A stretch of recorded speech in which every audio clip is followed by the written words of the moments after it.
நலன் காக்கும் ஸ்டாலின், உங்கள் குடும்பத்தின் நலன் அரசின் பொறுப்பு.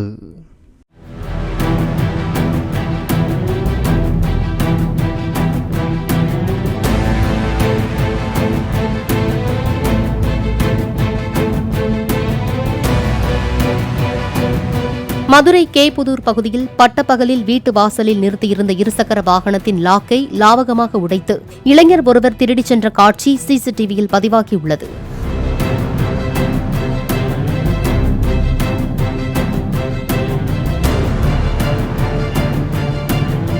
பைக் திருடு போனதாக கேபுதூர் காவல் நிலையத்தில் செல்வகுமார் என்பவர் அளித்த புகாரின் பேரில் கண்ணனேந்தல் பகுதியைச் சேர்ந்த நந்தகுமாரை கைது செய்த போலீசார் சிறையில் அடைத்தனர்.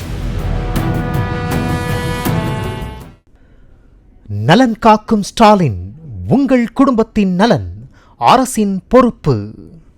பிளே ஸ்டோர் மற்றும் ஆப் ஸ்டோரில் இருந்து பாலிமர் செயலியை QR கோடு மூலம் பதிவிறக்கம் செய்யுங்கள். செய்திகளை உடனுக்குடன் பெறுங்கள்.